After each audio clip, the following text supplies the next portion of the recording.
我謝賢仲未咽氣。病房裏面心電監護儀不斷響起，滴滴滴。我只剩返最後一口氣，手背插滿針管，身上連喐一下都困難，眼皮重到幾乎睜唔開。但偏偏就喺呢個時候，病房門打開，一個男人行咗入嚟，一身黑色衣服，戴住口罩，但我一眼就認出佢，唔使睇樣，嗰個鼻，嗰雙眼，我喺相片裏面睇咗10幾年，我絕對冇認錯，佢就係王菲。佢企到我病床前面，而我個仔謝霆鋒就企喺旁邊，低住頭，一句話都唔敢講。王菲行近2步，輕輕叫咗一句謝伯，我冇回應。佢停咗一下，又叫謝伯，我嚟睇下你。嗰一刻，我胸口好似壓住一塊石，一口氣上唔到嚟。護工急忙扶我坐高，我足足喘咗半分鐘，成間病房靜到連呼吸聲都聽到。然後我用盡全身力氣抬起我唯一喐得到嘅手指，指住門口，講咗一個字：滾！所有人擰住，謝霆鋒猛地抬頭，嘴唇動咗一下，似乎想幫王菲講情，但我望咗佢一眼，佢即刻收聲。王菲慢慢摘低口罩，面無表情。佢一直都係咁，越尷尬嘅時候，越唔會俾人睇到佢慌。佢又叫我謝伯，但我冇俾佢講第3句，我用盡最後一啖氣，再講多一句：滾出謝家，我謝家唔歡迎你。謝霆鋒衝過去想拉住佢，但王菲甩開佢隻手，自己轉身離開。高跟鞋踩喺醫院地板上，一下一下一下，聲音越來越遠，直到病房門關上，我先終於鬆返一口氣。然後我望住我個仔，講咗一句：去叫柏芝同3個孫入嚟。嗰一次係我謝賢人生最後階段，最後一次用命令嘅語氣同個仔講話。10分鐘之後，張柏芝出現，帶住3個小朋友，大仔已經高過我，企喺病房門口，好似一堵牆。細個2個就靜靜跟喺媽媽身後。張柏芝着住一件普通白色外套，冇化妝，頭髮簡單紮起。佢冇喊，亦冇一入門就撲過嚟：爸，你點啊？冇，佢只係安安靜靜企喺度，叫咗一句爸。我叫佢坐，佢就坐低。3個孩子整整齊齊坐喺佢旁邊。好多人唔明點解我謝賢會咁做，話我偏心，話我老糊塗，話我對王菲太狠，連最後體面都唔留。但如果你站喺一個90歲老人嘅角度去睇，你會發現我唔係衝動，我清醒得很，清醒到每一步我早就計算好。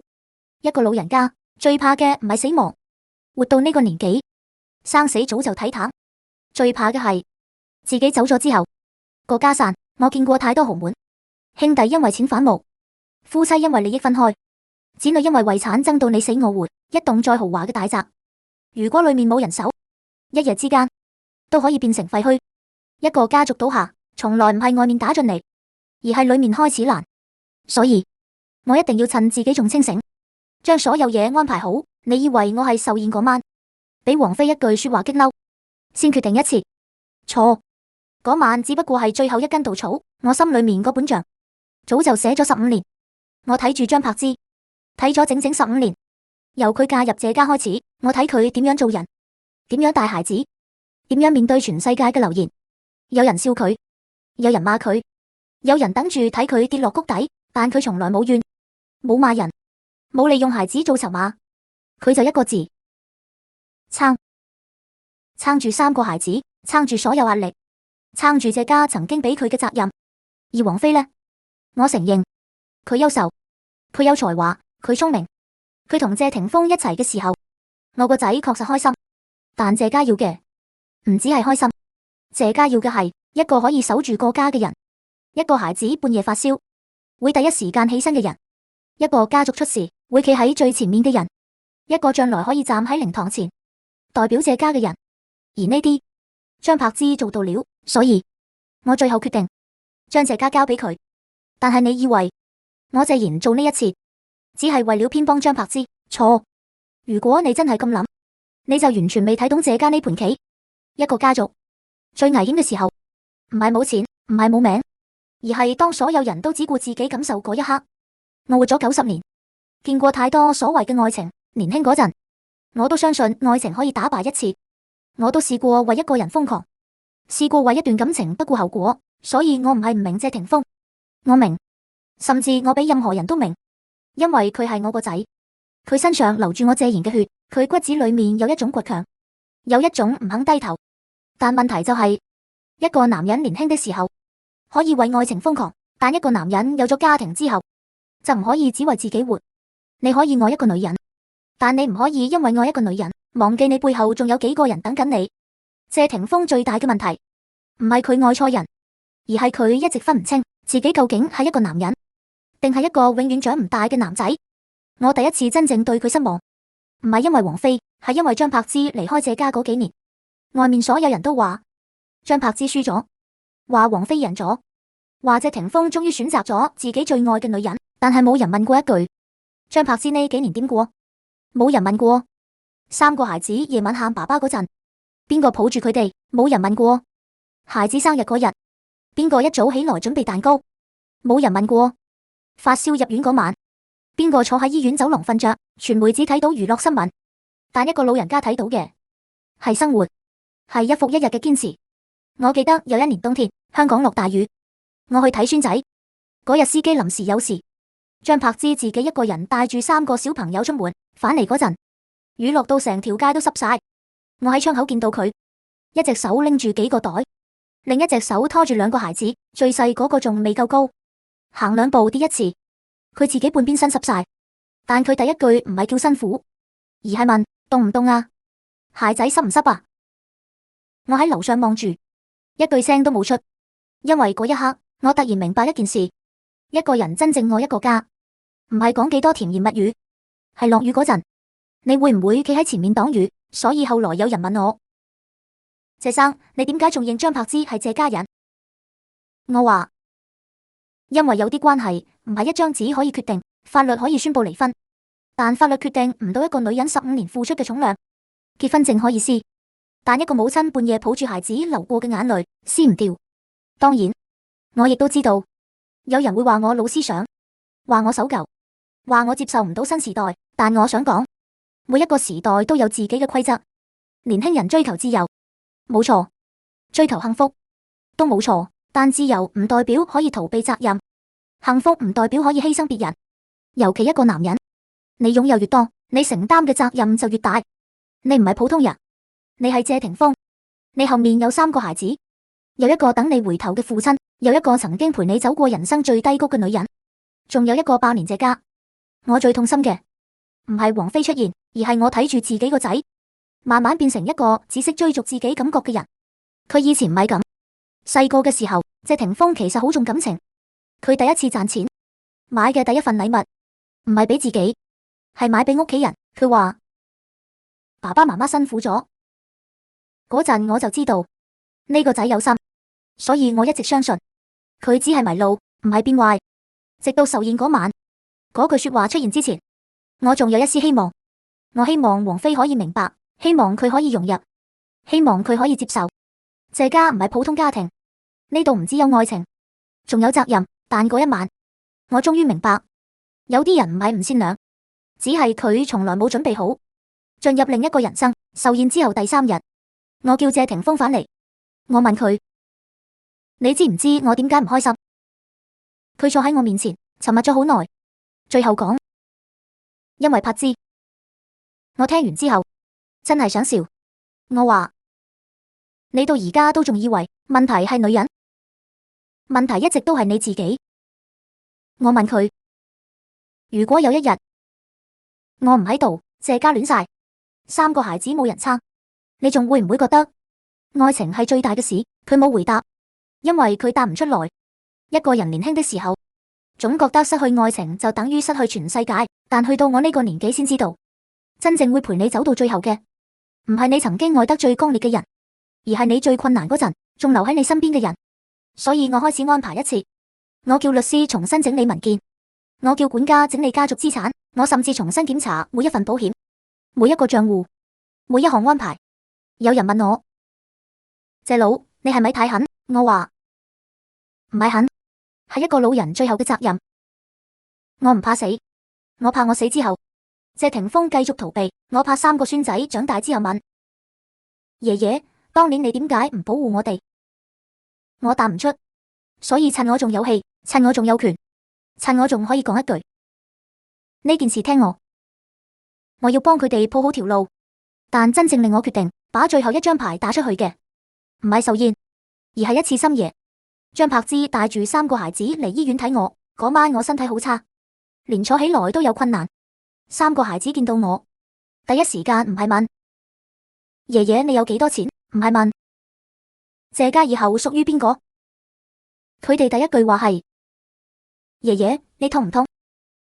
一句簡單嘅話令我成晚瞓唔着，因為我突然發現有啲東西錢買唔返，豪宅可以買，古董可以買，股份可以買，但一個孩子眼裏面對老人嘅關心買唔到。所以最後我做咗決定，我要保住嘅唔係謝家嘅錢，我要保住嘅係謝家最後嗰份人情味。你以為改遺囑只係寫幾個名字咁簡單？唔係，對於一個90歲嘅老人來說，寫落一支筆背後係一整個家族幾十年嘅命運。我直言呢一世見過太多人，有錢之前大家叫兄弟，有錢之後大家變敵人。以前一張飯桌坐10個人，後來因為一間屋、一句說話、一筆錢可以反目成仇。所以我最怕嘅唔係謝家冇錢，而係謝家有錢但冇人守得住。嗰晚之後，我叫老管家入嚟，佢跟咗謝家幾十年，由我年輕時候一直陪到我老。佢知道我脾氣，亦知道我做每一個決定之前都會想清楚。佢問我：謝老真係要改？我望住窗外，半山夜景好靚，但我心裏面一點都唔輕鬆。我話改，而且我要改到任何人都冇得憎。律師團隊到嗰日，成間書房坐滿人，文件一份一份擺出來，物業、股份、基金、海外資產，全部重新整理。律師問我：謝先生，你確定？因為呢個決定一落筆，就代表以後冇得反悔。我望住支筆，笑咗一下。我話：我90歲人，如果我而家仲唔清醒，幾時先清醒？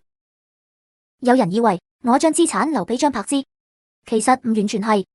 我留嘅唔係俾張柏芝享受，我係將責任交俾佢。呢個世界上最貴重嘅東西，從來唔係錢，係信任。3個孫仔仲細，佢哋未有能力管理任何嘢。如果資產直接落到孩子手上，太早；如果落到某啲成年人手上，我更加唔放心。所以我安排孩子成年之前有張柏芝負責管理，唔係因為佢係我喜歡嘅人，而係因為15年時間已經證明咗一次。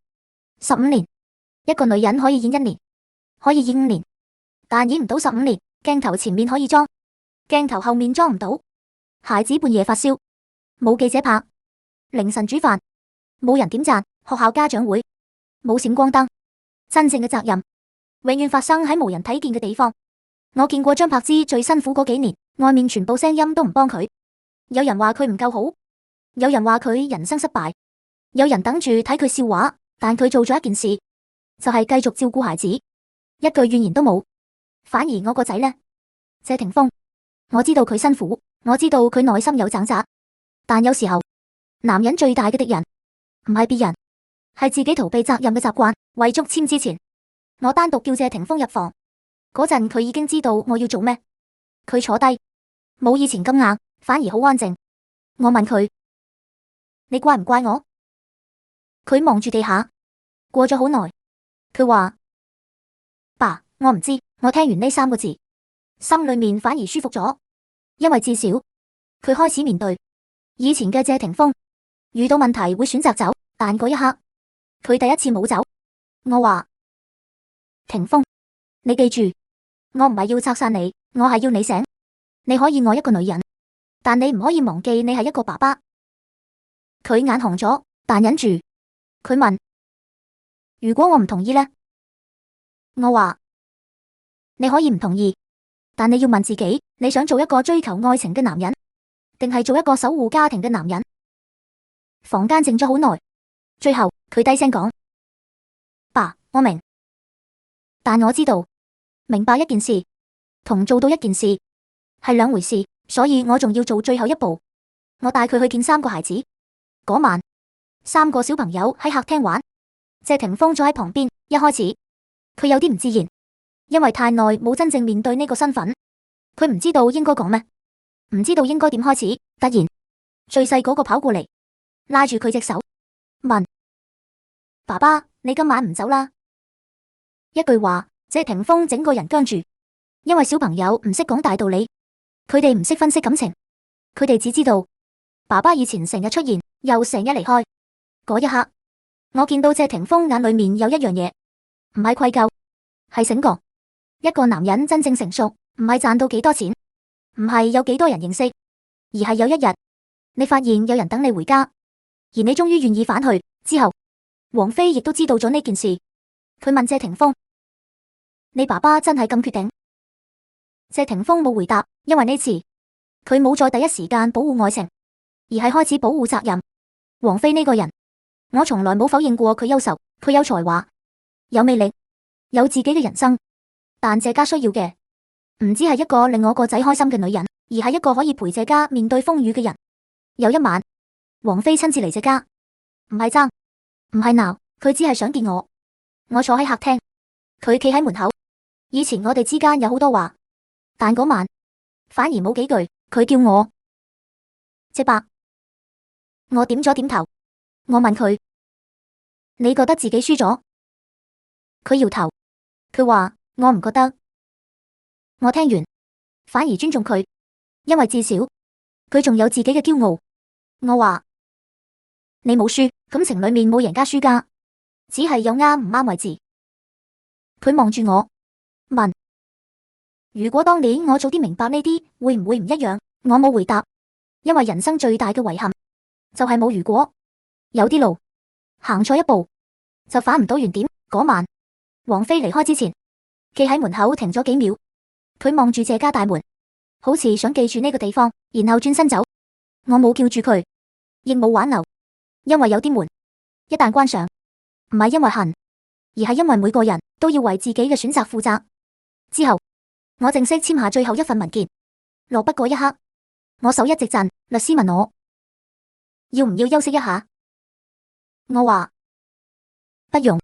呢個字我一定要自己寫完，因為最後一個名字唔係資產，唔係股份，唔係錢，而係謝家未來。我寫下張柏芝。寫完之後，我放低支筆，望住張紙，我突然覺得好似完成咗人生最後一場戲。年輕時候我演過好多角色，英雄、壞人、父親、老闆，但到90歲，我先知道人生最難演嘅角色唔係任何電影裏面嘅人物，而係一個父親。一個父親最後能做嘅事，就係喺自己離開之前，幫孩子把方向擺正。但我冇想到，真正嘅考驗仲未結束，因為遺囑公開之後，謝家外面嘅風浪先真正開始。所有人都想知道100億資產最後落到邊個手上，王菲會唔會反擊，謝霆鋒會唔會後悔，而張柏芝又會唔會守得住呢一切？遺囑公開嗰一日，整個香港都震咗一下，新聞鋪天蓋地，所有人都想知道謝賢最後到底留低咗咩？但我知道，真正令人震驚嘅唔係數字，唔係嗰100幾億，而係我最後做嘅決定。外面嘅人睇到嘅只係一份遺囑，但我睇到嘅係一個老人家用盡最後力氣想保護嘅一家人。有人話謝賢太狠，將權力交俾前媳婦，完全唔俾王菲機會，甚至連謝霆鋒都限制。但呢啲人唔明，錢越多，又話越大。一個普通家庭爭一間屋已經可以鬧到反目，一個豪門如果冇規矩，爭嘅就唔止係屋，而係整個家族未來。我唔想見到我死之後，謝家變成一個戰場，唔想見到3個孫仔長大之後，第一眼見到嘅唔係親情，而係律師、文件、官司。所以我提前做好所有安排。有人話我控制欲強，我承認我係控制，但我控制嘅唔係佢哋嘅人生，我控制嘅係謝家唔好散。遺囑曝光之後，謝霆鋒冇第一時間回應，記者日日守喺外面問佢：你爸爸係咪逼你？你會唔會反對？你仲愛唔愛王菲？如果以前佢可能會衝出去解釋，會保護自己，會保護感情，但嗰一次佢冇，佢只係講咗一句：我尊重爸爸最後嘅決定。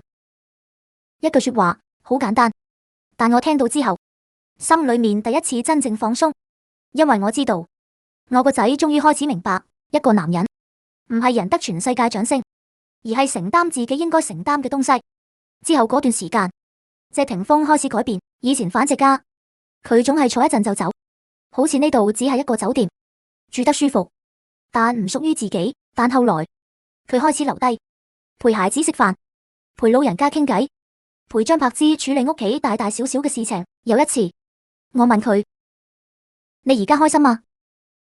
佢沉默咗一陣，然後話：爸，以前我以為開心就夠，而家先知道安心更加重要。